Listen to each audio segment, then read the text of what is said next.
Network presents exclusive coverage of the major indoor lacrosse league. Tonight, a rematch of last year's championship game as the New England Blazers take on the defending champion Philadelphia Wings. We expect a great crowd here at the Spectrum of Philadelphia. Hello, everybody. I'm Leif Elsmo, joined by Bruce Todman. And Bruce, these two teams have not seen each other since that championship game. It should be an exciting one. The New England Blazers have got a tremendously well-balanced offense. Last year, they had 10 players that were double figures or more, but they've lost their heart and soul of their team, John Fay. They've replaced him with a 60-goal scorer, Mark Gold. We'll see if he can do the job. Well, he's a great veteran, but they really rely on youth. Toby Boucher, there's nobody better. That was his first year in the league and his first championship game last year. We learned a lot in last year's championship game, but the key tonight for a Blazers victory is going to be to shut down Philadelphia's deliberate offense and to get our running game going and hopefully wear them out in the first half and win the game in the second half with our fast breaks. And of course, that deliberate offense is led by a lot of high scorers. No better combination than Brad Kotz and John Tucker. Those two, along with Andy Wilson, combined for almost half of the goals that the Wings scored last year. They're going to have to spread their offense around a little bit more. Another thing, Dave Evans was very upset last week with their transition game. They've got to get the ball moving much more quickly from defense to offense. We'll see if they can push it up the floor a little bit quicker tonight. Of course, that transition starts with winning the faceoff. Nobody does it better than Chris Flynn. He is one of the key leaders that are critical to the success of this team. In practice this week, the leaders really got together. John Tucker and Brad Kotz, they're really going to have to pick up the scoring this week. And in order to beat New England, I'm going to have to come out there and win some faceoffs and go in the corners and mix it up. Well, it certainly will be a great game. We will be joined by Bill Barroza on the sidelines, and we will be back with the opening faceoff in just one moment. Stay with us. The MILL is brought to you by Coors Light. No slowing down with the silver bullet. By U.S. Air, America's most frequent flyer.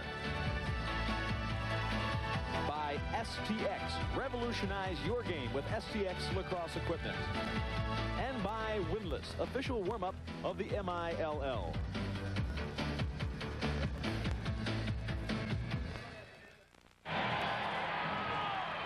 Welcome back to the Spectrum. The crowd is on their feet, and let's take a look at the starting lineups for tonight's great rematch of last year's championship game. The starting lineup for New England looks a lot like it did last year, except for one of the key switches that we talked about. New England goes with Boucher, Stevens, Cataldo, Gold, Sedan, and O'Neill. Mark Gold wears the same number as John Fay. He will be critical. For the Wings, Flynn, DeChico, Kotz, Martin, Retch, and Eliuk. And that is a very tough lineup for Philadelphia. The goalies, of course, always critical. And for New England, Dan O'Neill, who was very tough last year, will go as long as he can. And for Philadelphia, coming in from Canada, Eliuk, and I'll tell you, Eliuk had a very tough game last week against Detroit, who is possibly the best offensive team in the league.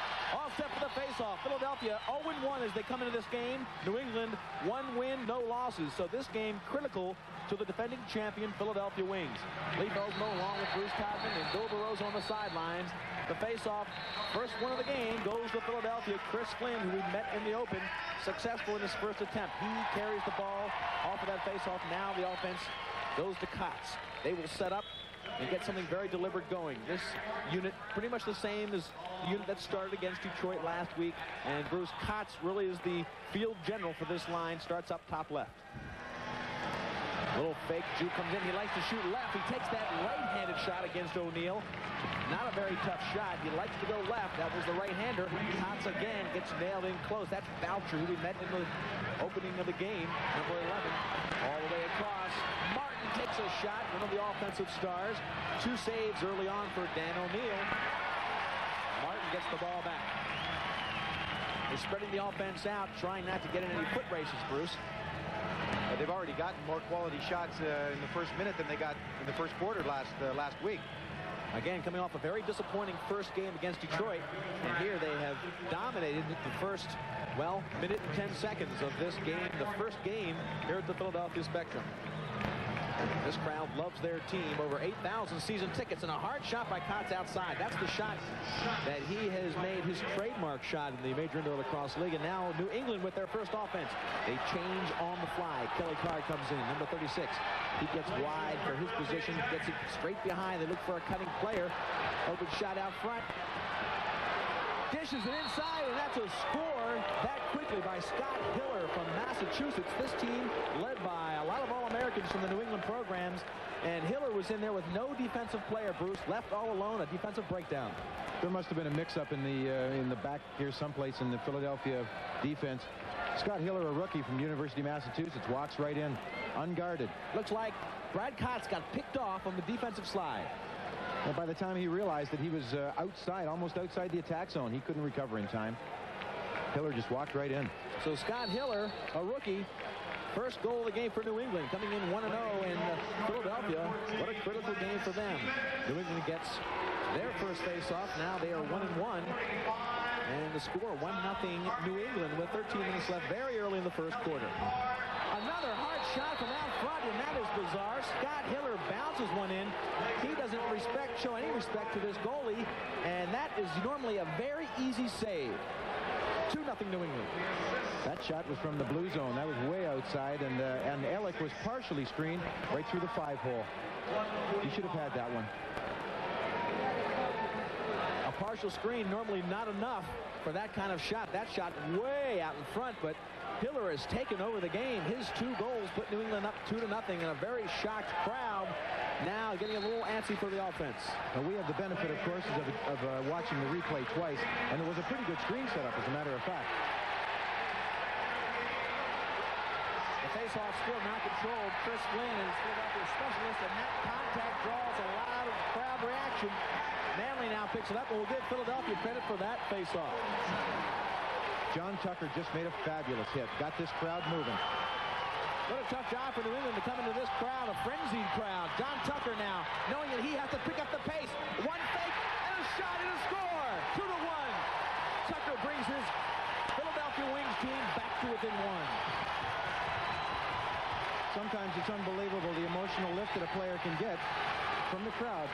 Tucker started this out with a hit at the other end, and they ended up getting possession of the ball. He walked around past 2 screens set for him.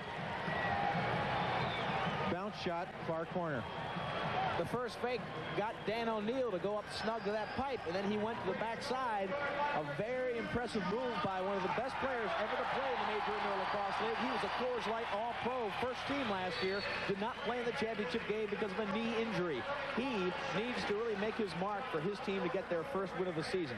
Tucker was very disappointed in his performance last week.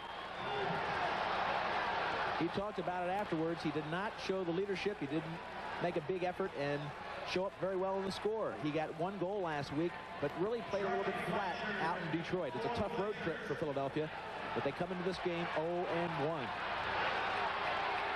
The Wings are setting up in their traditional man-to-man defense. Peter Schmitz gets it inside, and that was Mark Gohl who had the shot, but he is checked off the ball. Holding call. The Blazers lead 2-1, 11:44 left.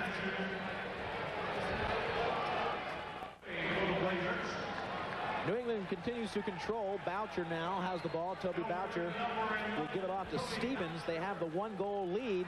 Not much defense so far, which is surprising. Normally the goalies very tough early on when they're fresh. But Bruce, the goalies look like they are off their game tonight on both ends of the floor. They do so far, but it's early. The offense again, Boucher pushing it in, trying to get closer for the shot. Back to Boucher, he's not picked up, he takes a fake, and he scores. Shot clock went off. I don't think they're going to count that one. The referee is signaling a goal, but the shot clock had clearly gone off.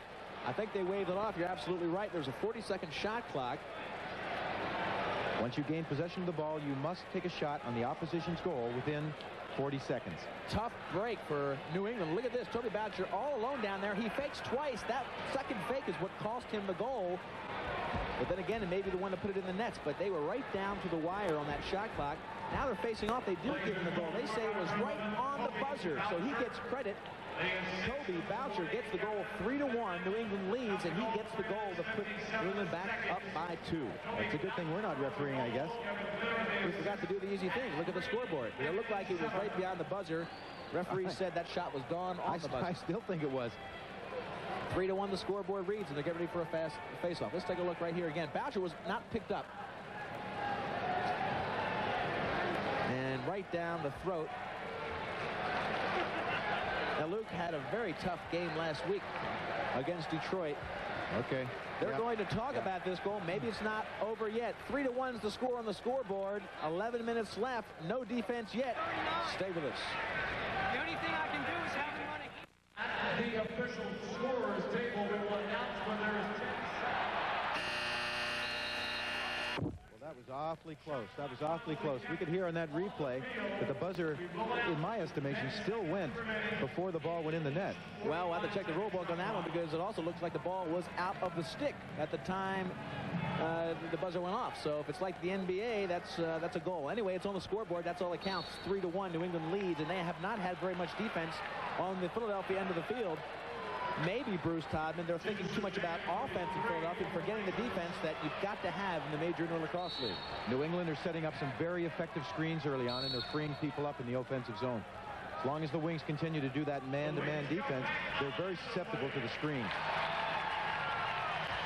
Philadelphia, 2 players, Rob Hoynes and Tom Burt, on the roster that were not on the roster against Detroit last week as they try to rework the magic that made them 2-time world indoor champions.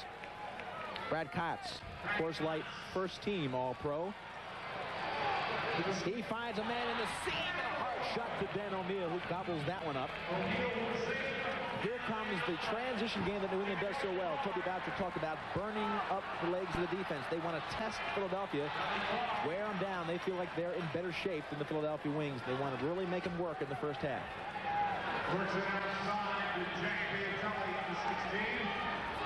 Charmin has the ball out front. Now he gets it in low. That's Piatelli. Piatelli gets a nice screen and a shot from the wing. He took himself out of the cone a little bit, out of the real high percentage shot area. Up to Kotz. Kotz has a fast break. He's a natural lefty. Let's see if he goes down to the right. All the way across. He has a man and a shot. Another save by O'Neill. And Bruce, I think O'Neill really feels strong. He's made some good saves. He looks like he's into his game. He does. He split the goaltending last year with John Yeager, who's now moved upstairs into the front office. He's the general manager of the Blazers. John Yeager last year, I think the oldest player in the Major Indoor Lacrosse League, and he did a sensational job. Blanchard. Hard shot goes above the pipe. That will not reset the shot clock, which must not be working because the clock behind the goal is not illuminated. So that must be a number that's being kept by the referees on the field. And those referees tonight are Scott Boyle, Rich Tamburino, and Tom Young. The possession ball back to the Philadelphia Wings. Just under 9 minutes, 3-1. New England, a surprising lead here early on. Philadelphia comes in with not a victory yet this year. 0-1. And a huge crowd here to see him turn that around. O'Neill with yet another save. He's got a handful. And look at this snowbird all the way up to Chanenchuk, who cannot find it.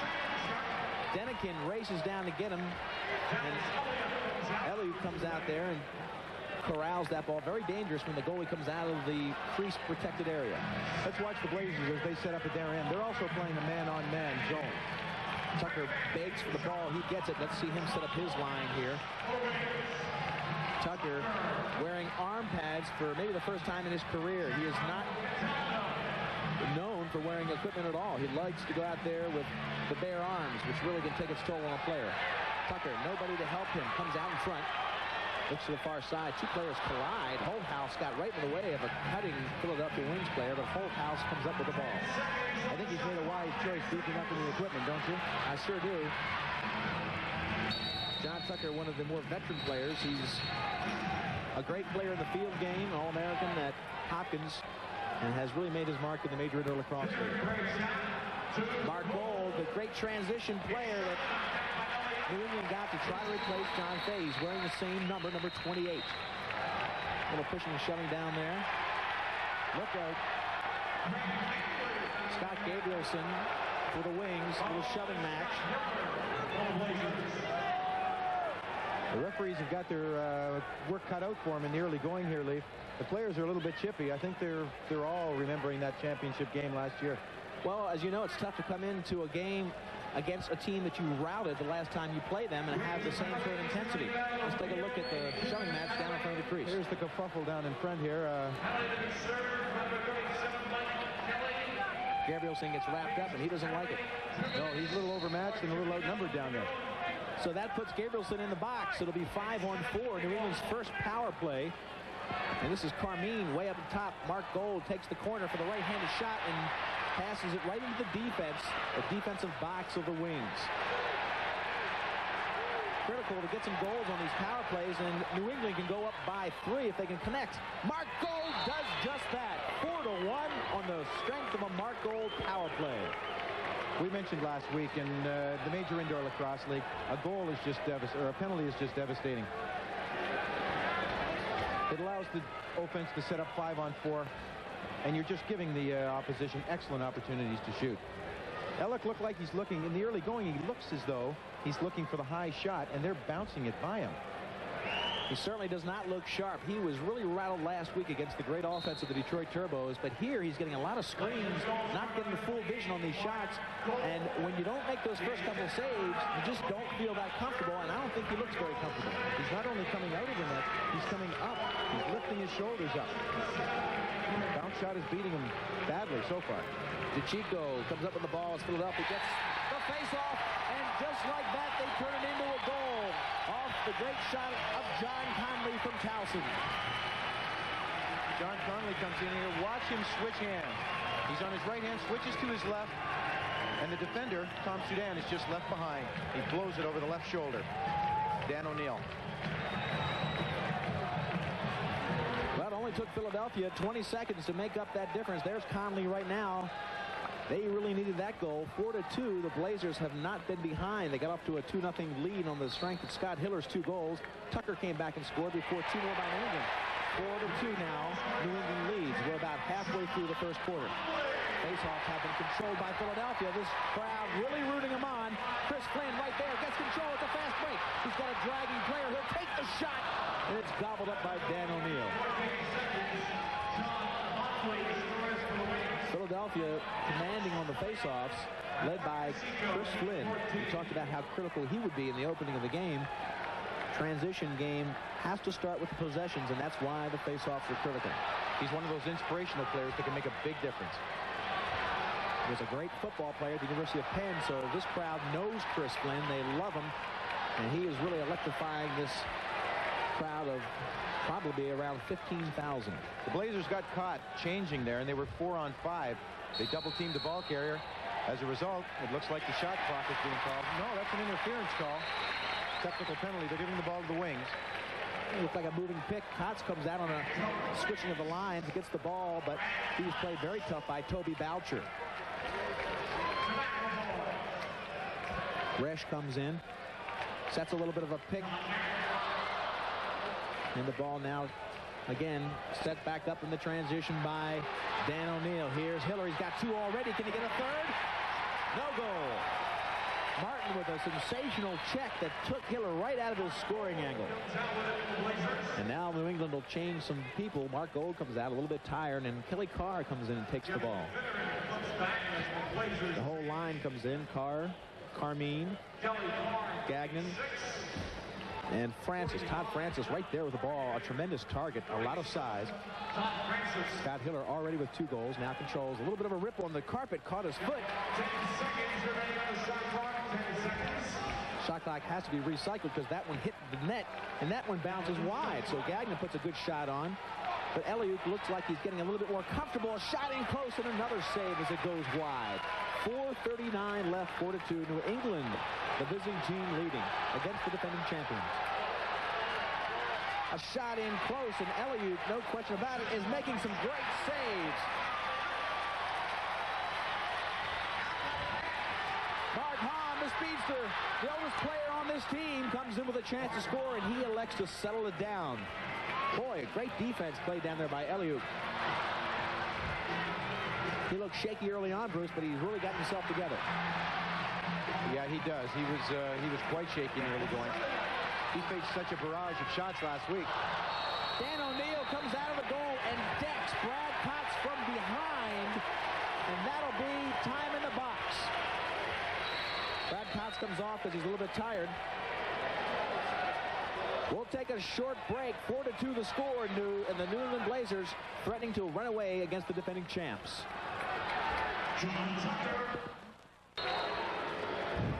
Welcome back to Prime Networks coverage, exclusive coverage of the Major Indoor Lacrosse League. 4-2, New England leads, but Philadelphia putting on some pressure. Dan O'Neill has looked sensational, and he makes a save there. Dan O'Neill's got the Darth Vader shin guards on, looking very, very sharp tonight. And he's a little bit rattled, throws it out of bounds. Philadelphia has stepped up the tempo a little bit. They've never led in this game, down by 2. That's the biggest lead. It was 3-1 at one point, now 4-2. New England shocking a little bit this team from Philadelphia. In a moment, we'll go down to Bill Barroza and talk a little bit about the attitude of that New England team, because they certainly are a different team than the one that was spanked last year by this Philadelphia squad. They are pushing the ball up the floor as they said they would, Lee. This is Mark Gold, traded. New to the team this year, wearing John Fay's number, which is almost sacrilegious to the New England people. Comes in, good fakes, and takes a shot just wide of the net. And then knocks Eliuk over. Mark Gold, only about 5'10", but let me tell you what, very, very strong. Well, he had a little help there, Lee.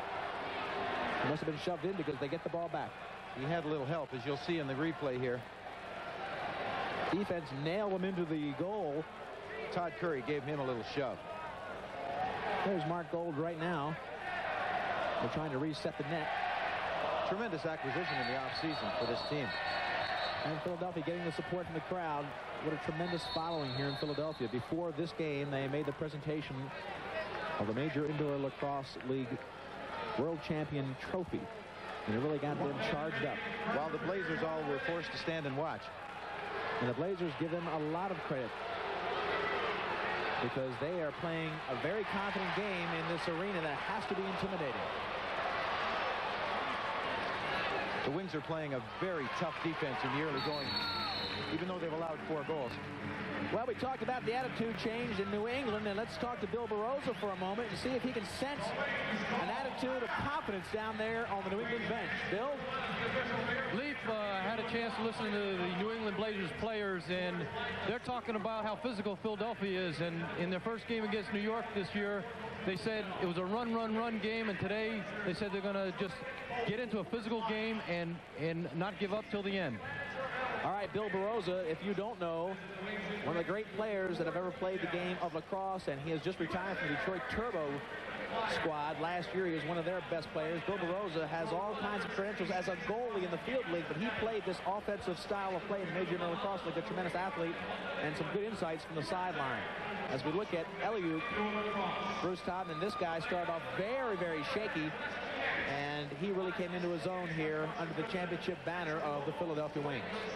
Well, he's a Canadian goalie, and that seems to be the preference here as we look at the World Championship banner of the Wings last year. 1990 and the 1989 champion. Absolutely, and they've got a lot of white space to the right of those 2 dates. It looks like they're looking to make it a three-peat and then maybe some more. So Eliuk has weathered the storm to keep his team within 2 goals. He had tremendous pressure, letting in a couple easy shots, relatively speaking. Brad Kotz now takes it from Eliuk, but checked immediately by Francis and Chanachuk. Less than a minute, 34 seconds in the first quarter. A relatively low-scoring affair after the goalies let in some early ones. They have really put the lid on the goal. All the way up to Todd Francis, who takes a shot. And the crowd loves the save by Eliuk. And another one. Tremendous lead pass by Dan O'Neill.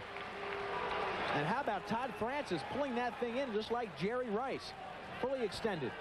This is transition lacrosse at its best. Tremendous save by Eliuk. And he got the shot off just in time. 18 seconds left. And the possession will go to Philadelphia. 4-2, the New England squad leading, but it has really settled down now as the goalies get their feet under them. Let's see what the call is here. The ball is going to New England. Mark Gold will take it right there, number 28. 18 seconds left in the first quarter. A lot of young players on the New England team, and Bruce, this acquisition of Mark Gold will really help as we look at the penalty box. That's a 2-minute call, as you said, so it'll be, again, 5-on-4. But Mark Gold adds a good veteran to really settle down the young and inexperienced talent of the New England squad. Beautiful shot in close. Kevin Finneran from Ohio Wesleyan. I was watching him practice before the game. He looked real good on the crease. Shot goes wide. The clock expires. 4-2. New England really comes out strong. They have never been behind. A 2-goal lead. They take past the first stanza of play. That's the way it stacks up from the spectrum. Philadelphia coming from behind if they want to win. First quarter stats, Hiller got New England off to a quick 2-0 lead. Then it was John Tucker, the leader for Philadelphia, to bring him back into the game. Boucher comes back 3-1. Gold made it 4-1 before Connolly got back to within 2 goals. And now we start the second stanza of play. New England controlling the face-off, Leaf. And I'll tell you what, if you're watching the game and want to know who the goalie is, you probably think there's 5 of them in there because I pronounce it differently every time. It's Eliuk. It's spelled E-L-I-U-K from Vancouver. Tremendous goalie for Philadelphia. And Eliuk right there is tested by Toby Boucher. Carmine tries to find the handle. New England, very surprising, I think, to most people that they've come out with such great poise. They beat New York last week. A very close game, 1-0. Look at Eliuk, make 2 sensational saves. He's got 3 saves already, only 40 seconds into the second quarter. New England working the ball beautifully. 5 against 4. Power play. Boucher gives it up top.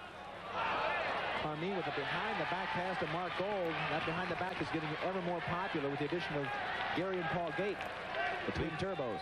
Leaf, you mentioned Tom Carmine playing the top of the power play. He got the winner last week in that game with 24 seconds left to play. And that's a very tough defense in New York that they beat, so this team might be a little more for real. To recap last year, New England lost their first 2 games, won every game after that to get into the championship match against Philadelphia. Just didn't do it. Mark Gold gets the ball checked by Tucker, but he's got another shot, and it's up to Eliuk to make the save. 5-on-4. New England really trying to make their shots count. Boucher with a bounce shot that makes it. 5-2. Second power play goal of the game. From about 15 feet out. You can't keep playing shorthanded in this box lacrosse game. Toby Boucher with his second goal of the game and the second power play for the team. Another bounce shot too, with men all over him. You can bounce shot, excuse me, Leaf, is probably the most difficult shot for a goalie to save. You just don't know where it's going to come off of that carpet.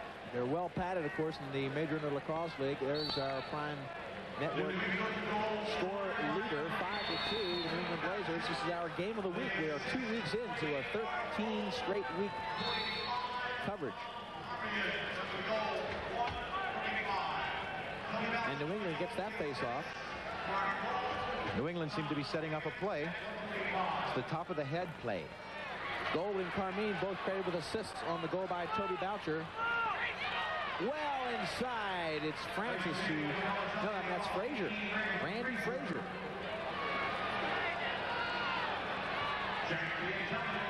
Piatelli now up on the left-hand side from the goalie. Crowd being a little antsy, they want some offense, and here comes the transition they talked about. Brad Cox comes in, he likes the left. He pulls back and goes to the trailing player Connolly, but he can't find him. Chanenchuk had him defense beautifully, and now Chanenchuk is 3-on-2, but a tired New England Blazer comes off. Cataldo comes on, he's fresh, they're changing the line. Here's Stevens wide open, Stevens gets it, but goes into the crease. Cataldo shoots wide. Shot clock, if you look at it behind the goal, it's not, I don't think it's right. First of all, it starts at 45, and this year it's a 40-second shot clock, so they're having some problems with that shot clock above the goal. John Tucker, his team down by 3. Gets it up front, a good shot, but Dan O'Neill with a sensational save. He has looked exceptional. Here's a fast break. 2-on-9. Let's Chanenchuk out front. The shot by Cataldo, and a 6-2 lead by New England. They are absolutely silencing the crowd. A big plus for them if they can quiet down this 11th fan.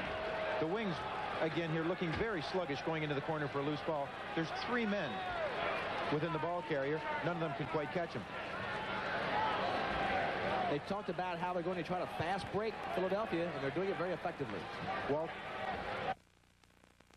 Cataldo puts his team up by 4. The fast breaking style really making its mark against Philadelphia. We're back in Philadelphia. Leif Elsmo along with Bruce Todman, and after Cataldo gave New England a 6-2 lead, Bruce Chanachuk created a personal foul liability for his team, and now it's 5-on-4 for Philadelphia. Bruce, a great chance to get 1 goal back. They really need this one. They do. New England's playing a very tight box. They're backing in. They're letting Philadelphia take the long shots. There's another one. Actually, looks like they're playing a diamond. They've got 2 on the side and 1 up top. Schmitz is playing the point. It's very dangerous because the wings get the shot just like that. You're right. That sort of an defense takes the shot away from Tucker at the top, and that's what they're trying to do, I guess. They're getting it to the wings down low if you can get it to them. The passing channels are cut off. There's a hard shot from out front. They'll give you that shot, but just try not to get it down to Delegati. And they turn back that with that diamond defense. Here comes Stevens. They'll try to eat up some of the clock. If they get a shot, they'll take one. Ball goes back to Elliott. They'll have them 5-on-2 if they get it down in time. Delegati is waiting for the ball, begging for it. Tucker brings it down, gets Curry catching up with him. Off to Delegati to Curry, and he can't get it past O'Neal. What a chance. Great toe save by O'Neal. Just a terrific save.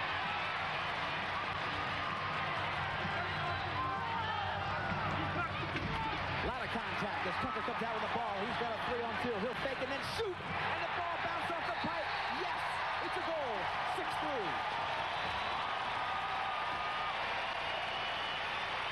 They're calling it in. The red light most definitely went on. I think it did hit the pipe. He came in, Bruce, with a real nifty eye deception move. He looked off the goalie and then took the hard shot. Here's where it starts. Tucker picks it up. Nobody trails him. It's 3-on-2. Watch him fake to the right. Just walks right in. He eyeballs it over. There's the shot. And it just clanged off the lower pipe. In and out real fast. It was off the lower bar, I would say. You can see the pads on the back of the pipe, but the pad is not pushed forward enough, and that's exactly where it hit. And it just came ricocheting straight out. 6-3 the score. That's where it stands. Philadelphia moving back to within contention, and the crowd loves it in Philadelphia. Welcome back to the Spectrum. The crowd is electrified by some rejuvenated offense by Philadelphia. They're down by 2 on the strength of a Scott Gabrielson goal. 3:25 left, second period, and here comes more offense. In close against Dan O'Neal, and he gobbles that one up. Shot taken by John McAvoy from Villanova, local boy. So Philadelphia has climbed back to within 2, and here comes Brad Cox. 3 minutes left. Leif Ellsmo along with Bruce Todman. Tucker bounces wide. Bruce, Philadelphia has scored some goals in the second period. They've matched New England. It's 2-2 in the second period, but they really haven't showed any kind of dominance on the offensive end of the field. They scored 1 power play. They scored 1 on a fast break. That was off a steal. They still need a guy that can really take it in there and score some goals, it looks to me. Yeah, you're right. They're not penetrating as of yet. They're bringing the ball up a bit quicker. The transition is happening a bit better than it was before, but they're still not penetrating when they get into the Blazers' end. And don't forget, they lost last week in Detroit. They only scored 8 goals. They averaged over 11 goals last year in winning the championship. So that's a difference of 3 goals. And Detroit will be the first team to tell you they were 1-7 last year. After losing an average of 2 goals a game, you've got to keep the average above 10. The pace definitely quickening on both ends of the field as the Wings really try to step it up and match pace for pace with the young legs of New England. 2 minutes left. Still a 2-goal lead, but they've got the ball, and a 2-goal lead in the Major Indoor Lacrosse League is no lead at all. That can evaporate within seconds. Todd Curry, great All-American from Syracuse, shoots high. Curry had Gabrielson all by himself in front of the net, but he couldn't find him. He came in very determined to shoot.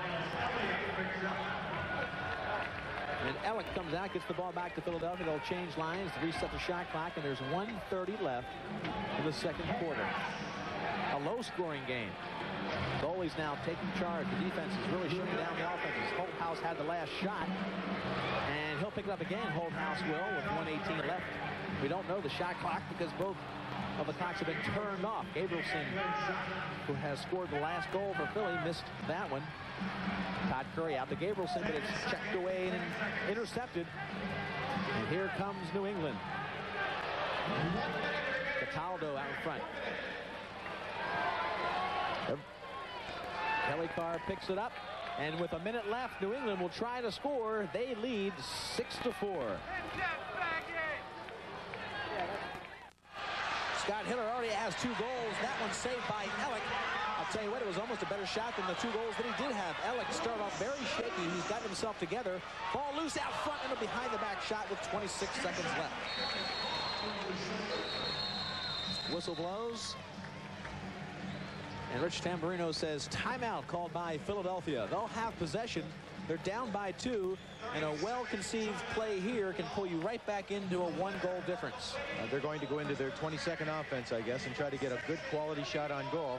Probably hold the ball for that whole 20 seconds and take the shot right at the last second.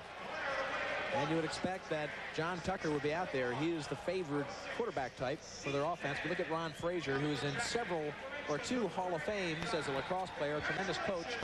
Let's take a look at the scoring in the second period of play. They started the second period 4-2. They were down. New England was ahead. And here's how it went. Boucher and Cataldo scored first, and that was a commanding 6-2 lead. Then it was Tucker and Gabrielson to come back for Philadelphia to really keep them in the game. And that's where it stands right now with the 2-goal difference. And Tucker with 2 goals on the game. We knew he had to step forward, Bruce. This would be an excellent time for him to take 1 more step forward and get his team back to within 1, when realistically they'd be lucky to be that close. They really would, and they're getting a break here. The thing that impresses you about this New England team is their size. They've got some big people. They've added 3 people in the offseason, a total of all of them over 6 feet. Now, you talked in the open about the team concept. I don't think anybody in the Major Indoor Lacrosse League does it better. Here comes Kotz. He looks in close, and there's a shot. What a goal! With 12 seconds left. Mark Hahn brings Philadelphia back to within 1.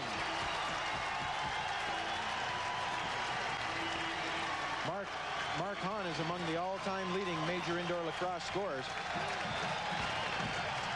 He sneaks in behind the defense. They turn their backs on him. That was a mistake because it left Mark Hahn wide open. We got a lovely pass here from Brad Kotz, I believe it was, who not only drew his defender, but he drew the defender that was watching Mark Hahn. As soon as he took his eyes off Mark, bang, Kotz got him the ball. That's exactly what happened. Brad Kotz, one of the greatest scorers of all time, got the attention of the whole defense. And that allowed Mark Hahn to sneak in behind, pick up the ball in the crease, and bring Philadelphia back to within 1. 7 seconds left. It'll be tough for anybody to get a score off within 7 seconds, and Philadelphia doing a nice job of regrouping and really taking advantage of every opportunity they can get. Well, it depends where they inbound the ball here, I guess, whether New England are going to be able to get a quality shot on goal or not. There's only 7 seconds left. It takes a bit longer than that to set things up. Looks like a timeout was called by New England. There's Ron Frazier. Yeah, he's over there talking about his last shot opportunity. He can go ahead and erase that lead, that 1-goal now difference by Mark Hahn by getting a good shot of his own. Tremendous crowd for Philadelphia, and that's what you expect here because, as I mentioned, they have over 8,000 season ticket holders for Major Indoor Lacrosse action. And this place really goes crazy over the Philadelphia Wings, 2-time champions of the MILL. Well, Ron Frazier, Hall of Famer. Hall of Famer in the New York area, Hall of Famer has drawn the play out, and here they go, 4 seconds. In Baltimore at the Foundation. Hard shot, wide of the net.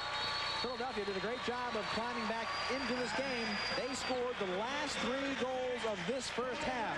Tucker, Gabrielson, and Mark Hahn. They're back to within 1. 6-5 the score, and the defending champions are on the move.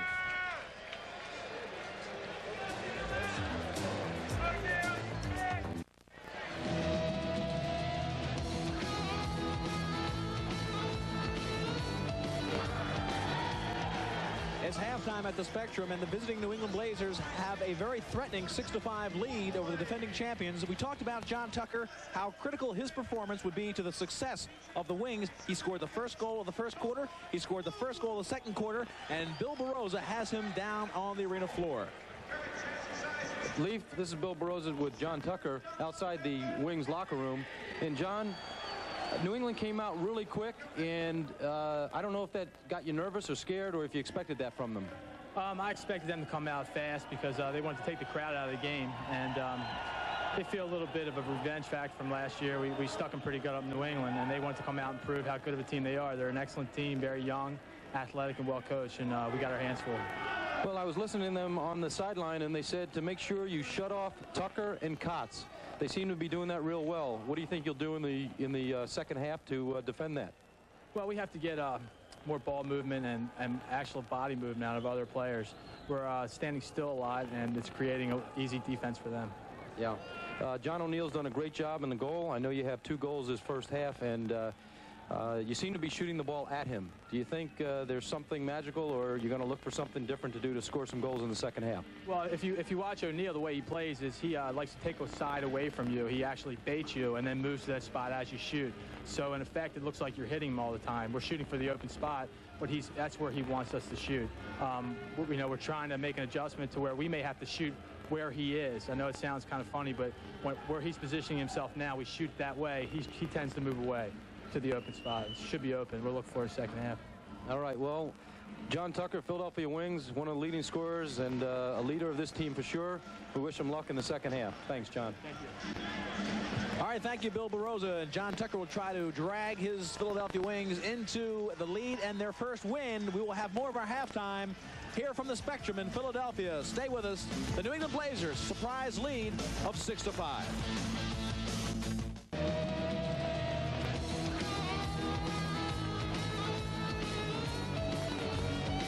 We're back at the Spectrum. The New England Blazers a surprise lead 6-5, but it was a lot worse. It was 3 straight goals by the Philadelphia team to get them back to that 6-5 margin. And here's the last goal of the first half. It was Mark Hahn sneaking in a feed from Brad Kotz. That was at the end of a 3-goal run. Tucker, Gabrielson, Hahn, and they brought Philadelphia back from a 6-2 game to a 6-5 game. Here's how it worked. Our Coors Light first half statistics. New England start off 2 goals by Hiller, then a goal by Philadelphia, and then it was New England again with a pair of goals. Boucher and then Mark Gold, the veteran, before Conley answered for Philadelphia, and the first quarter was a 4-2 operation. Now in the second quarter, it was 2 more goals by New England. Boucher and Cataldo before Philadelphia lit up the scoreboard. John Tucker, Scott Gabrielson, and then the goal by Mark Hahn. Of course, we saw that goal. 6-5. Philadelphia is right in this ball game. Defenses started off shaky, Bruce, but the offenses are really starting to loosen them up. Yeah, they did. I think they're a little bit fortunate to be this close as well. They got off to a shaky start, and they're not penetrating with the ball. They're not getting the ball in close. They're being outshot 25-22, but it's more of a story than that. New England are getting better shots on goal. Each team has 4 separate guys scoring. It's a very tight game, 6-5. They averaged about 11 goals a game last year. We look for the second half to be a very high-scoring operation. This is the Major Indoor Lacrosse League, and this has been our Coors Light halftime report.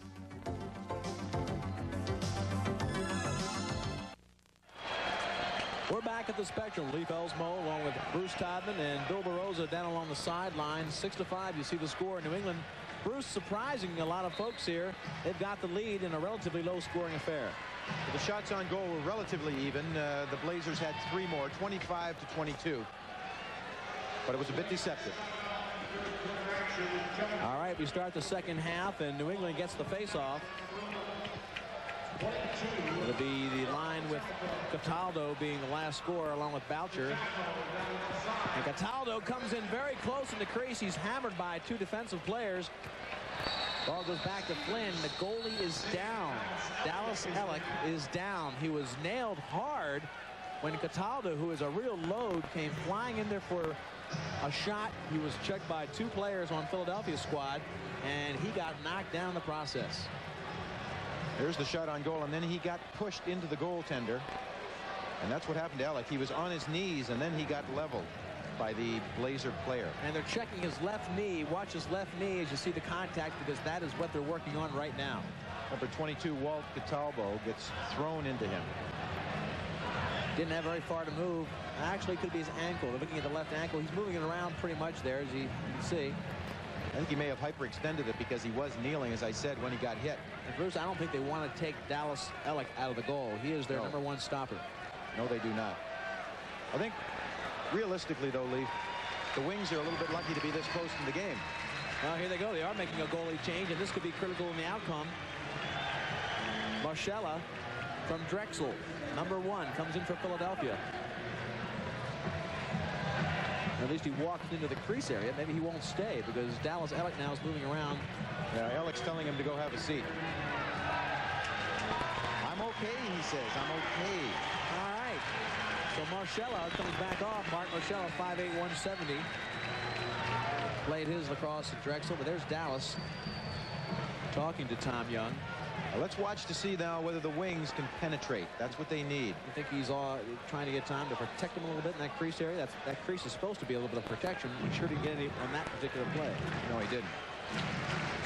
The Wings are bringing the ball up better. Their transition game is a little bit better, but they're still not getting quality shots.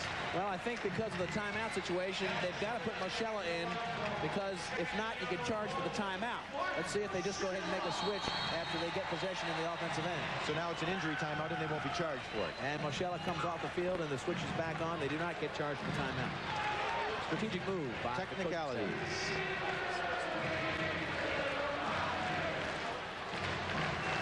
Mark Hahn has the ball down low. He scored the last goal to bring the Philadelphia Wings back to a 6-5, and he gets his second straight to tie it up. Mark Hahn showing that the veteran still has it. What happens here is that there are 2 screens set for him. Here comes the second one, and he shoots around the second screen, set up by McAvoy. They're not penetrating, but at least they're getting good quality shots. Quality shots mean goals. Well, and I might want to mention that Bruce Donaldson is in the goal. That was a goal allowed by Bruce Donaldson. They have taken out Dan O'Neill, who was absolutely sensational in the first half. And that first shot on Bruce Donaldson was not an exceptional shot. And it scored, of course, to tie it. So we'll see if that particular move, taking Dan O'Neill out of the game, ends up hurting New England. Philadelphia again with possession on the faceoff. 1-1 now in the second half. Tucker looks away, feeds inside, and Donaldson watches it go wide. Another shot in close, and Donaldson watching that ball miss the 4x4. Actually 4x4.5 this year. Here come the young legs of New England. Look at the speed of Todd Francis. All the way across. Tucker picks up defense. Sudan. Timmy Sudan has done a lot of face-off chores. Now comes off for some fresh legs. Hiller will be coming in. Hiller scored the first 2 goals of the game for the Blazers. Carmian. Back to Hiller. Now Carmian going one-on-one. Takes the left-handed shot. He thought he had a screen, but an easy save by Ellick. Pushing called, and the ball will go back to the Blazers. Early in the third period, 13 minutes left. All tied at 6. The last 4 goals scored by Philadelphia. Mark Hahn scoring the last 2. They were down 6-2 and it called back to a tie. But there's a shot from outside. And I believe it was Boucher. It was Tom Carmian, rather, number 45 from Massachusetts. And Carmian gets the goal to put the New England Blazers on top. Here's the pick set up by Scott Hiller. Tom Carmian walked around the screen, took a good shot, bounce shot, again a bounce shot, beating Ellick. And Carmian, one of the big offensive guns for New England, gets his first goal of the game. He's the 5th player to score for New England. Both teams had 4 different players in the scoring column at the end of the first half. Actually, before this last goal, Carmian being the 5th player on the New England roster. Well, we mentioned how well balanced their scoring attack is. Philadelphia still, even this evening, relying on just a few people to put the ball in the net. That has never been really the style of Philadelphia, but last week in Detroit, in a losing effort, they had 8 goals, 7 different players scored. That's more of a problem for Philadelphia. They need somebody to come up and score in big bunches, somebody like a Tucker or a Cox. Schmitz gets the ball out front to Chanachuk from Hopkins. Trying to feed it all the way across the field, and that thing had no way to get through. Knocked down by Chris Flynn. Flynn goes ahead and gets possession. A local favorite, running back for University of Pennsylvania, as well as an All-American lacrosse player. Hard shot by Conley, and Donaldson gets comfortable with an outside shot. Delegati comes in with a right-handed rocket. Just over top of the pipe, and look at this outlet to Chanachuk. He tried the fast break. It didn't click that time. I think it might be a substitution call. Scott Boyle. They're calling on Mark Gold. saying he left the box too early. And it'll be 2 minutes in the box. We'll take a short break, but the Blazers still lead 7-6.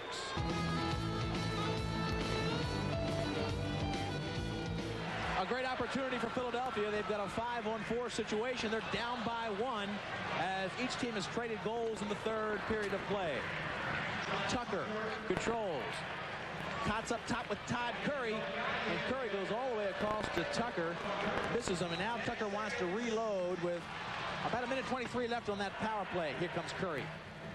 Little fake move into Delegati, and Delegati just missed with a left-handed shot. That's exactly where they want to get the ball, to Delegati down low. That's where they have to get the ball. The Wings are just a little bit confused by this tight diamond that the Blazers are playing, cutting off the passing lanes and taking away the shot from Tucker at the top. They've got to get it down to the crease now. Now Cataldo controls the ball, and here's double teaming by Philadelphia. You've got to be careful. Here comes Stevens. And a great save by Alec. And another shot that goes wide. Todd Curry has a chance to pick it up. Doesn't quite get it. Helped by Tucker, who literally took the Blazer player off of Todd Curry's back. They've got just under half a minute left on the power play. They're going to have one more kick at it unless they cough it up. Well, he tried to sneak it down to Delegati, but it didn't work. No need to rush. They didn't have to rush that much. It cost them. They lost the ball. And here comes Sudan. And Sudan knocked down to the surface by John Tucker and picked up just as quickly. They've got about 15 seconds. They're going to have one more kick at it if they can push it up. John Tucker with the ball, great All-American from Hopkins, now coaching at Gilman in Baltimore. Back out to the Syracuse connection. It's Cots and Curry. They work those corners, each a dominant midfielder at Syracuse at different times. And here we come into the corner. They beat the goalie Donaldson on the power play with only seconds left. The game's tied at 7. That's where you have to get the ball if you're on the power play. You've got to get it down to the crease men. Now you see them working it down. Delgatti. Over. Nice shot. Beautiful shot.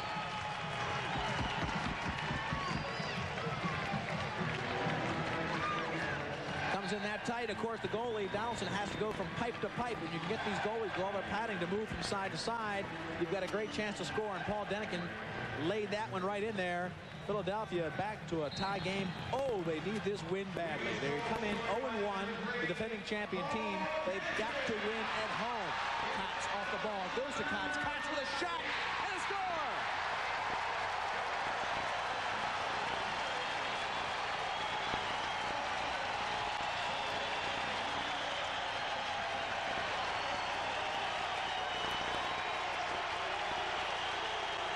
Gary Martin did the legwork on this one as he's bringing the ball up the floor off the loose ball, fakes the shot, drops it over to Cots, uses the defender as a screen, pops it over the shoulder of Schmidt, and into the top corner of the goal, past Donaldson.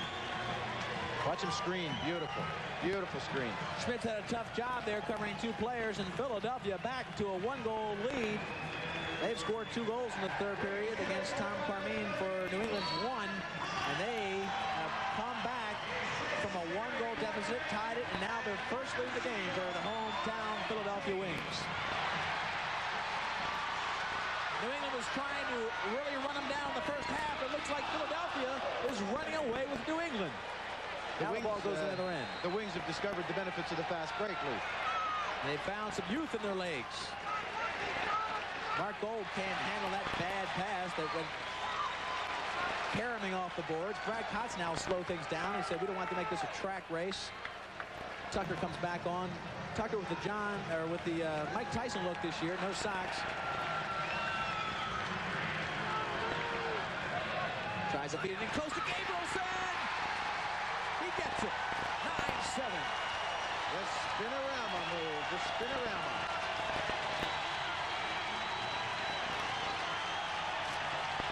Scott Gabrielson gets his second goal of the game. 9-7. Gabrielson trying to fool everybody.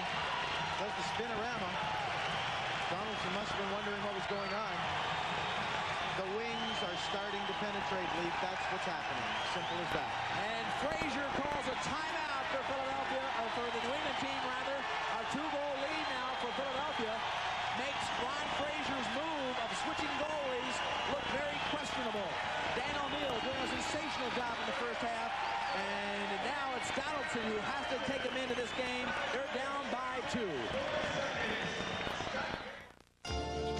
When you travel, stay where the stars of the Major Indoor Lacrosse League stay. In Worcester, Mass., the Beechwood Inn. In New York, the Long Island Marriott. In Philadelphia, the Philadelphia Airport Hilton Inn. In Baltimore, the Sheraton Inner Harbor. In Pittsburgh, the Westin William Penn. And in Detroit, the Hotel St. Regis. All official hotels of the Major Indoor Lacrosse League. Prime Network's exclusive coverage of the Major Indoor Lacrosse League continues next week as we go back to Detroit to see the Twin Turbos. It's the Gate brothers against the Pittsburgh Bulls, and that will be the best matchup. Pittsburgh has the best two defensemen, the only ones possibly of matching up against Detroit in a man-to-man situation. Let's take a look at the last goal by New England. Carmine comes in, and after 6 out of 7 goals by Philadelphia to get them into the lead by 2, Carmine scores his second straight to make the score 9-8. John Connolly turned his back on him just for a split second, and he snuck in behind him. Carmine did, put the ball in the top corner. And moments after that, Kelly Carr right there, number 36, scored his goal to make the game a 9-9 game. Very close and a seesaw affair. So Kelly Carr working in concert with Carmine. The timeout by Ron Frazier really regrouped his troops. 6 out of 7 goals had been scored by Philadelphia before that timeout. And then Carmine and Carr put New England back into a tie game. You notice how the Wings got it back into their goal crease. There's nothing wrong with that, but the goalie then has to relinquish the ball within 4 seconds. Kotz now slows down the offense. Philadelphia, as you mentioned, Bruce, here's Kotz first of all, right on Donaldson. And Hahn takes a shot that bounces off Bruce Donaldson's chest protector. Good hard hit by Gary Martin. You had mentioned about the shots being in close. Philadelphia definitely shooting shots tighter in on the goalie, moving the ball better when they don't have possession, and that's what that amounts to. Exactly. They're moving better away from the ball. 6:20 left, third period. It's all tied. The Philadelphia Wings have the strength of a little bit of momentum and this great crowd here at the Spectrum on their side.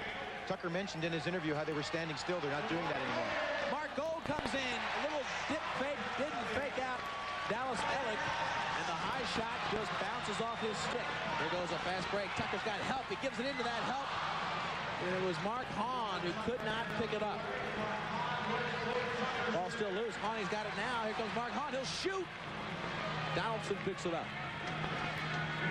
They're looking to counter right away, and Donaldson not as good an outlet passer, it would seem, as Dan O'Neill. Dan O'Neill was really hitting the mark.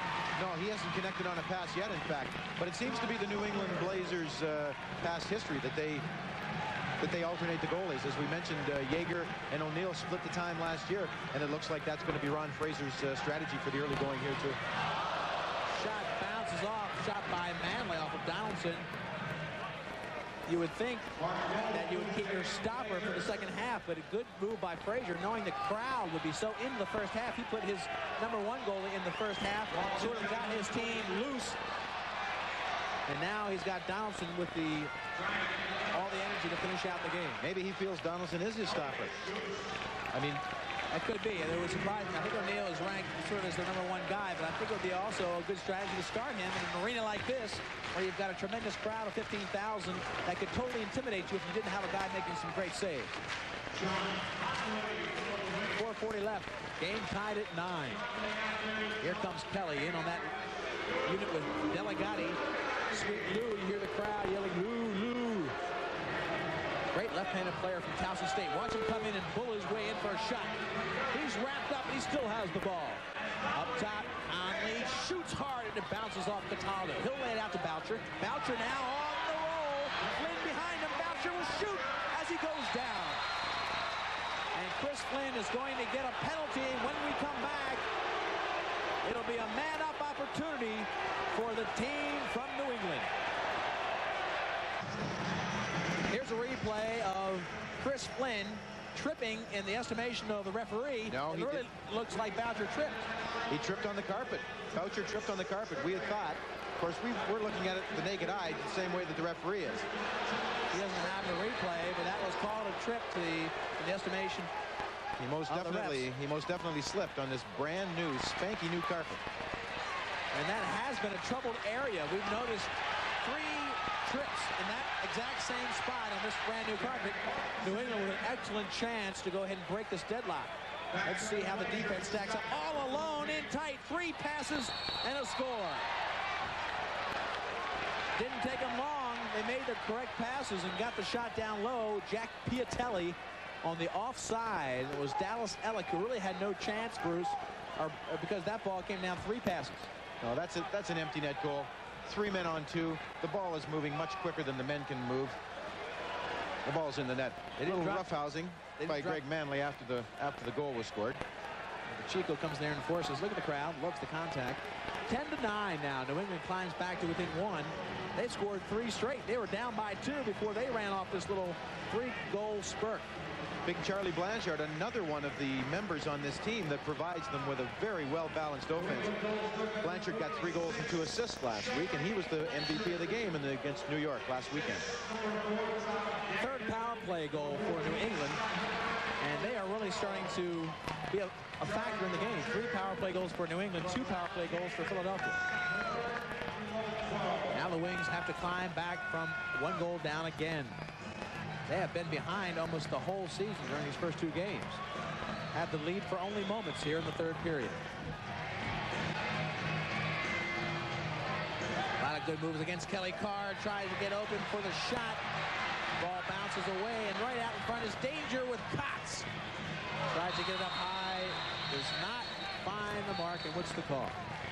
I think it's going to be another tripping call. I think Sudan really leveled a high check into Kotz, and it's going to be a personal foul.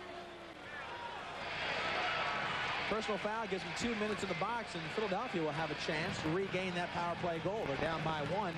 3 minutes in the 3rd quarter, that's what's left, and they'll have a chance to even this one up again. Sudan, in an attempt to play defense, had fallen down. The Philadelphia Wings player tripped over him while he was laying down on the ground. That's why he's going off. 2 minutes for tripping. Great chance for Philadelphia. They've scored 1 power play goal already in this half.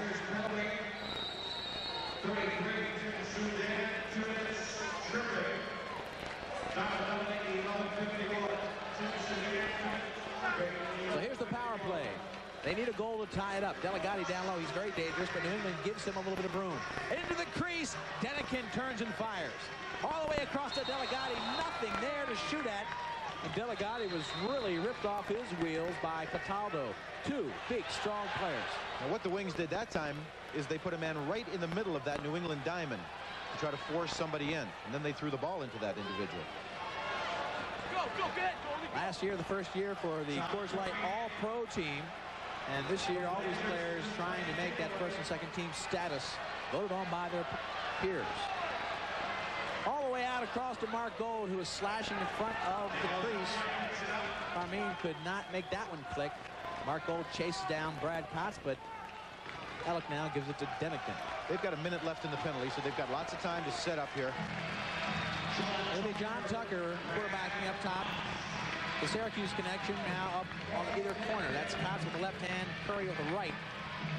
They'll take as much room as the defense will allow them. Now over to Curry. Curry into Delegati, and Denikin couldn't get it off.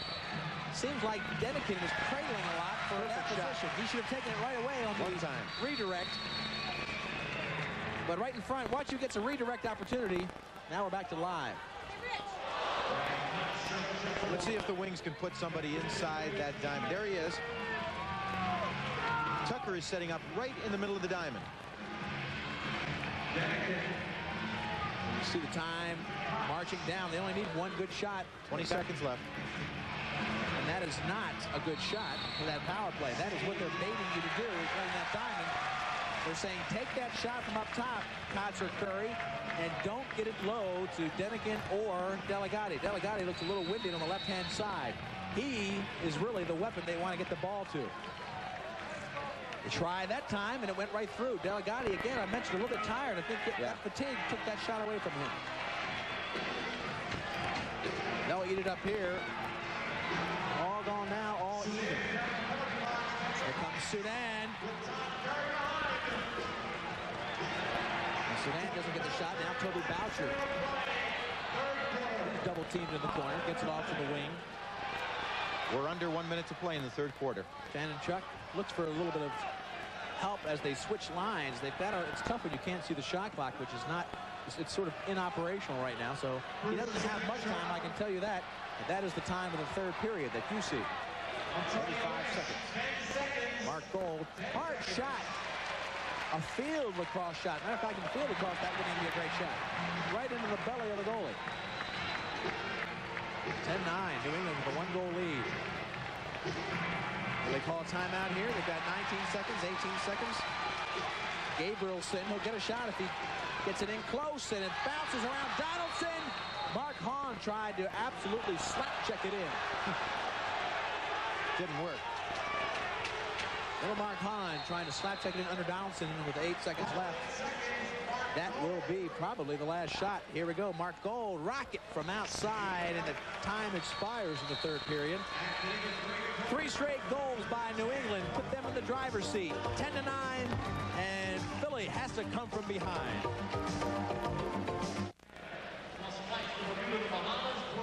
We're getting ready to start the fourth quarter. Here's the third quarter statistics. You see Philadelphia started off with Hahn scoring his second straight. He ended the first half. Carmine for New England, and then Denikin and Kotz for Philadelphia. Philadelphia had a 2-goal lead. When Gabrielson and Carmine scored, that really made things different because Carr and Blanchard gave New England the 3 straight goals, and they now have a 10-9 lead. Fresh into the fourth period, Leif Elsmo, along with Bruce Todman. They've got Bill Barroza down there on the Philadelphia bench. Maybe he can give us some insight to the pressure that's on this defending champion team as we get into this fourth quarter. This team has to get a first victory here at home if they want to contend this year. Of course, their first 2 games, last week against Detroit, Bruce, and this week against New England, are against teams that are not in their division. This year, a divisional setup, all they have to do is win that, and they'll be in the championship. And in our estimation, probably 2 of the toughest teams in the Major Indoor Lacrosse League this year, New England and the Turbos. So they have a tough start to this season. They have to be the better of New York and Baltimore, because with Philly, that makes up the American division. We mentioned earlier, talking to each other, that the Wings have basically stood pat this year with a couple of additions only. Ellick, the goalie, being one real good one. Several of the other teams have made some huge changes. A lot of firepower added to Detroit in particular, but everybody, even New England, adds Mark Gold. They change the chemistry. They get a little punch to the offense. Philadelphia basically, as a 2-time champion, really relying on the same war horses they got in there before. They're excellent players, but only time will tell if that strategy does not pay off. It was a nice face dodge by John McAvoy, resulting in a shot on goal. Donaldson ate it up. And Donaldson really playing a sensational game after he got settled back there in the goal. He's from Hobart, and not many schools have better programs in lacrosse than Hobart, so his schooling has been excellent. The Wings have taken the shot lead at this point, 44-38 over the Blazers. Not only are they getting more shots, they're getting better shots. Blanchard way outside. Left-handed rocket against Ellick. We'll also keep an eye on how the legs are holding up. Pass break. Right in the middle of the Mark Hahn. He is knocked down. Right in front of the crease. They're in the cylinder. Tries to look off McAvoy. And that ball will be picked up deep in their territory. Gary Martin actually fed that one out front with a look-away feed from behind. I don't know who he's trying to fake out. Philadelphia, though, moving very well in the second half overall. The Wings are really spreading out their offense now. And again, let's take a look at here in the fourth quarter. Who gets a little more tired? New England is betting on their legs being stronger than Philadelphia. Blanchard misses that one. It bounces in. Resch can't pick it up. Here comes the lob shot. Donaldson almost hit him perfectly. A little too strong to Chanenchuk. Donaldson certainly wants to be a passer, doesn't he? That one was a little bit more on the mark than his other outlets. Here comes Tucker out of the box, uncontested against 2 defense players. Now into Denikin, who takes that redirect in the right hand. A short break, 10-9. Philadelphia still trying to climb out from a 1-goal deficit.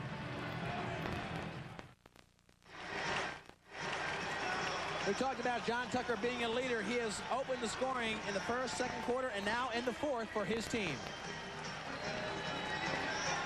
The Blazers are contending that he was in the crease. Well, the better look at it at this replay. Well, they've got a case. But the goal stands, and it's a 10-10 game. Good movement is really the critical thing. They pushed the ball. They pushed the movement off the ball. Tucker was in the right place and dumped it in behind Donaldson for that tie goal. John Tucker scoring the first goal for his team in the first quarter, the first goal for his team in the second, and now the fourth. We talked about him stepping forward. I think he has done that. Nice pass from Paul Denikin as well. Set him up for the empty netter. The only player on the field so far tonight with a hat trick, John Tucker. And Philadelphia now has, I would say, about 15,000 or so fans here helping them out through this fourth quarter.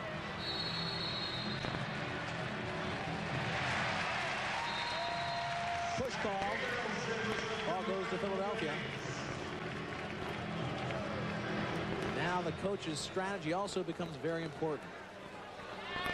Flynn comes out with his lineup. They're clearing out for him against Mark Gold. Flynn's in all by himself, and he can't get a shot that challenges Donaldson. Boy, he was wide open, Bruce. Came in, cleared out, and flat beat Mark Gold. We mentioned a couple of minutes ago how the Wings have opened up and spread out their offense to put one-on-one. That's just what they're trying to do. Flynn beat his man. Got a good quality shot. Now New England with a possession. Mark Gold doesn't wait for his line to change. He saw a seam. He took it in there and darn near scored on it. Hit the pipe and bounced back out. He beat his man, and he beat the goalie. He just didn't hit the 4-foot by 4.5-foot goal. Conley now with the ball. 10-10 game with 10 minutes left. And number 10 has the ball. A series of 10s. Let's see if he can break it.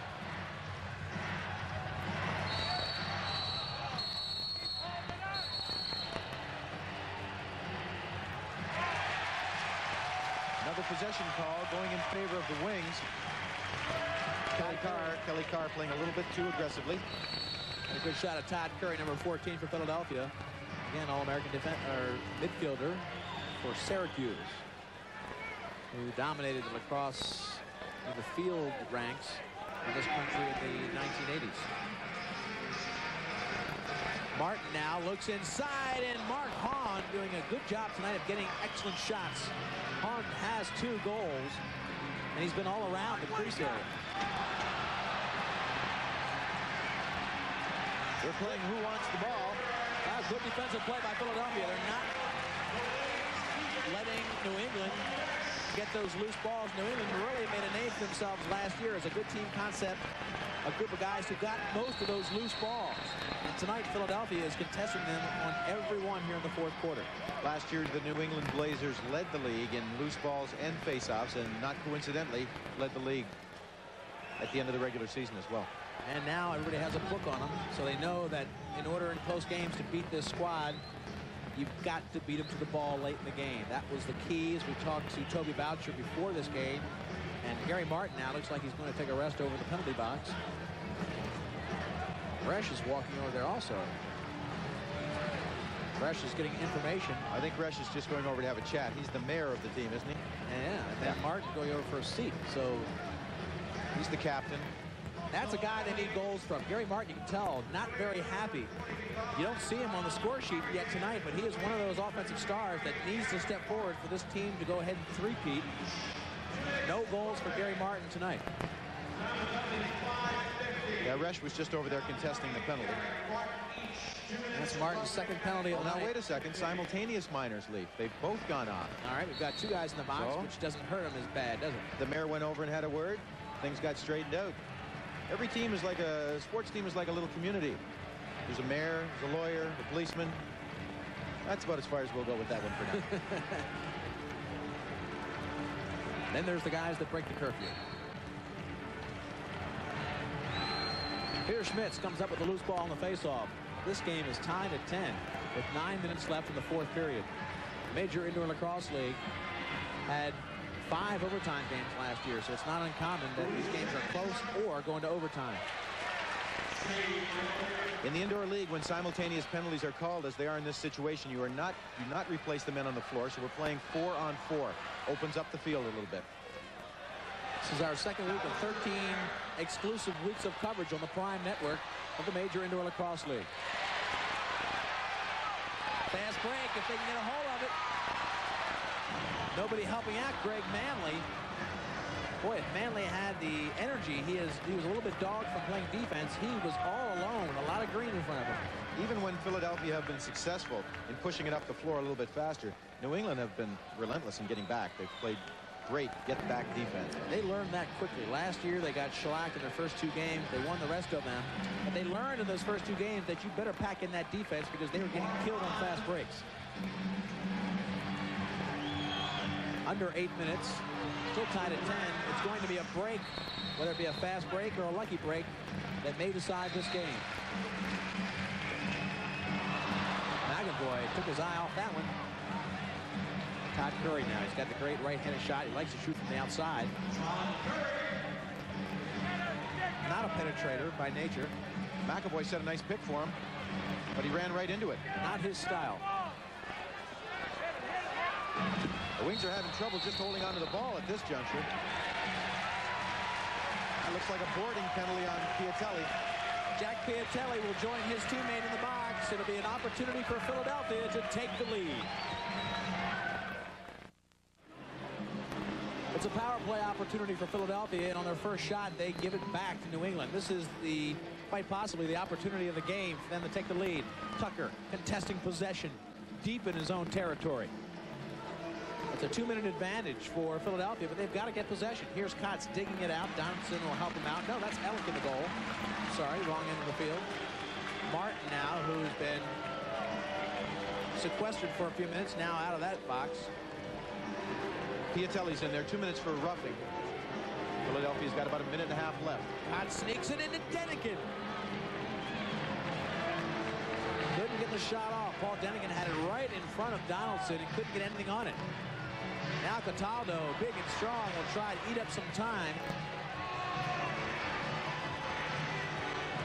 That's a big, as you mentioned, defensive unit out there for New England. Toby Boucher. He's tall, but he's lean and mean. A nice shot on a man down. Philadelphia was constantly burned last week by Detroit in man-up situations where they would allow goals even though they had the man advantage. Hopefully they learned from that. They're packing in a little bit here. Chanenchuk. Denikin trying to get it back. Watch out. Up top, Boucher. The left-handed shot takes a couple bounces before he wanted it to. Ellick made a move on the first shot. It hit one of his players. By the time it got to him, he was luckily in the right spot to make the save.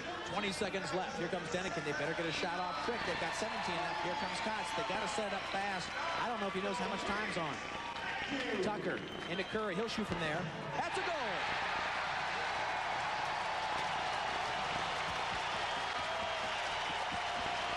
Todd Curry makes it 11-10 with his first goal of the game. Guess who? John Tucker sending it over to Curry, University of Syracuse grad, top corner, right over the right shoulder of Donaldson. The Wings are up 11-10. Watch the defense giving him the shot. Cataldo challenged him to make that shot while he was splitting 2 players, and Curry was up to that challenge. 11-10 with 5:39 left. Nobody's leaving the spectrum yet. Tucker with the assist. And Tucker is lighting up the scoreboard, as we told you he had to do if this team was going to be successful.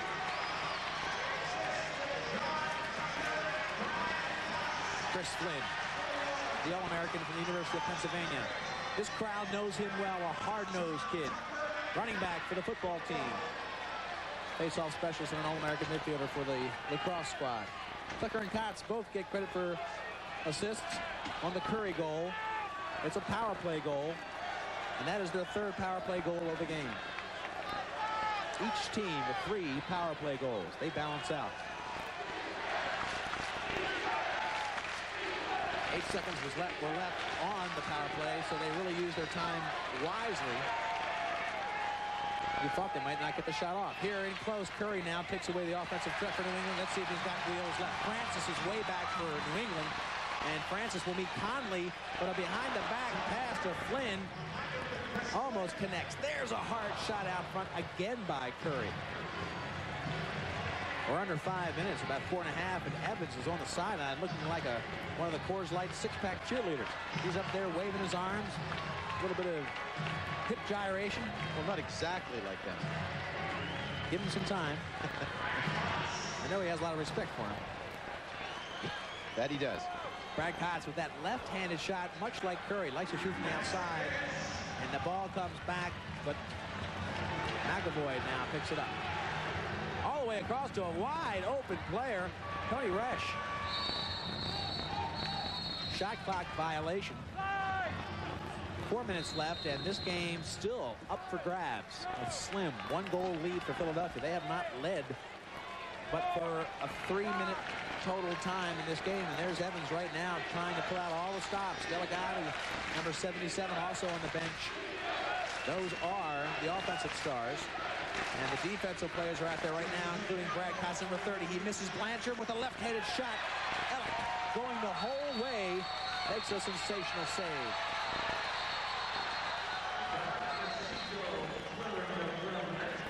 All right, the ball will go to Philadelphia. The referees were in a hurry to blow that down. They blew the ball down to give it to Philadelphia when Philadelphia already had it and were gone. Took away a fast break right away from the team that was getting the benefit of the call. They certainly did.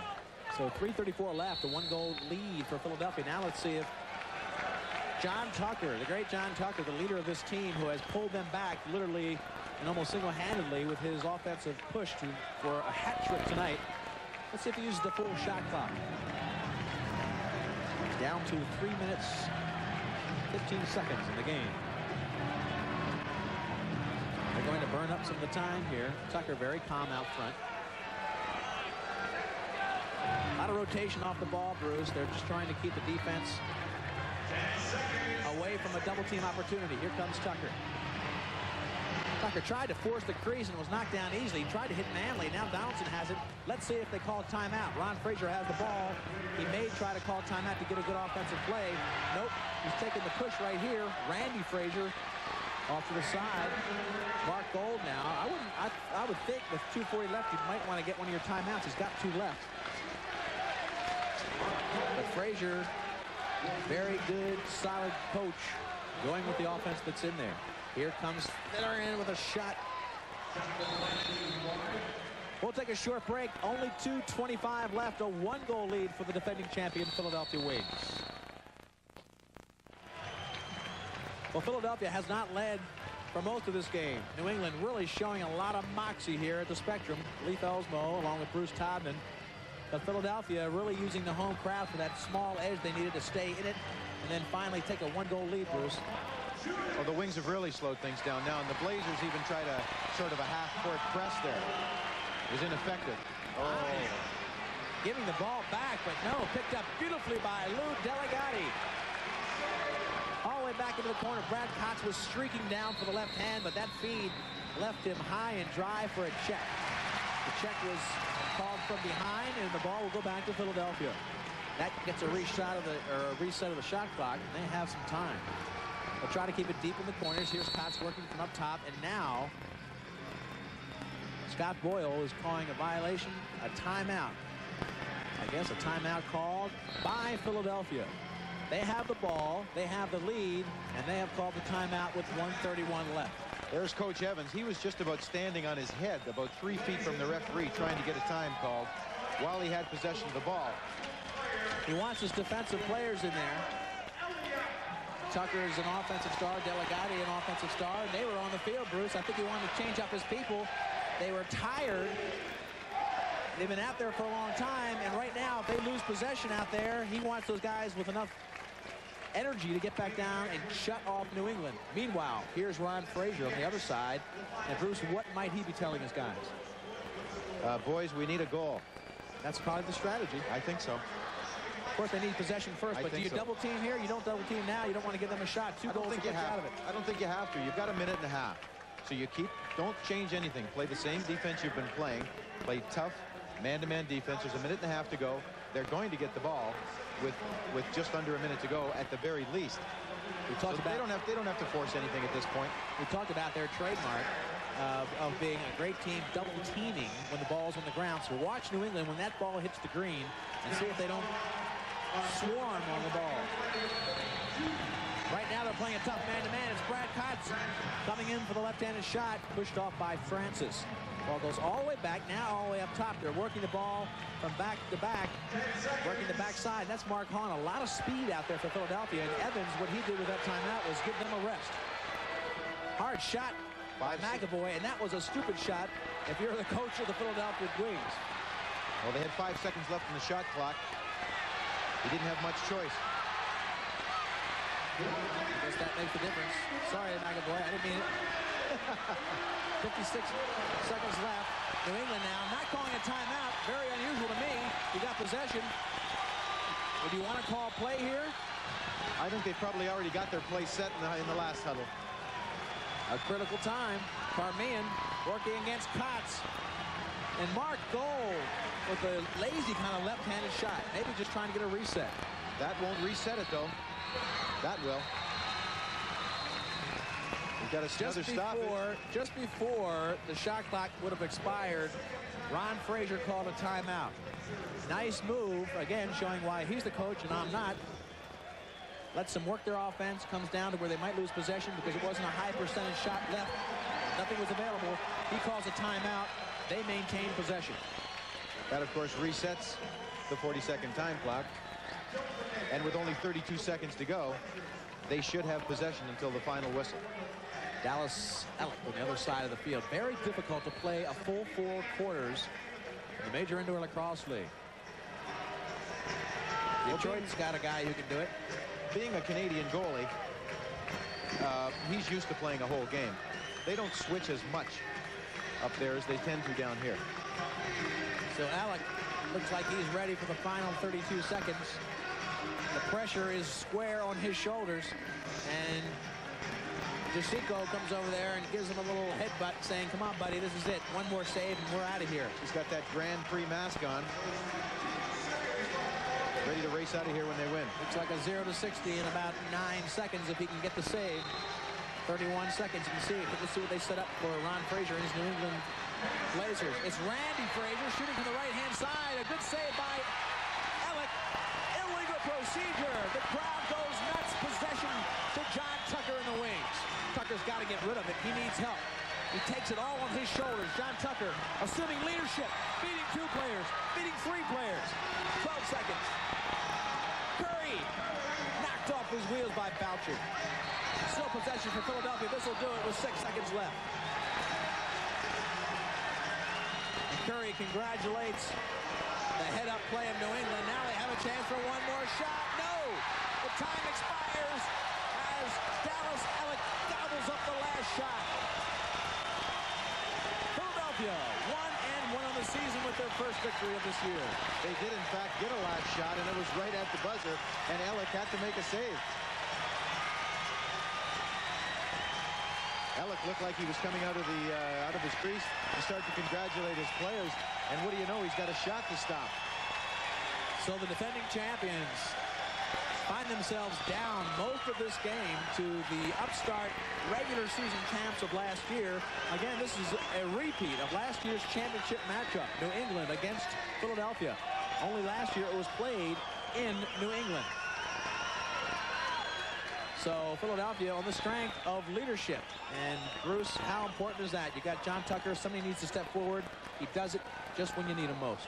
Well, it was everything at this point. Tucker told us at halftime what he'd have to do personally and what the team would have to start doing. I don't think we've heard the end of the New England Blazers, that's for sure.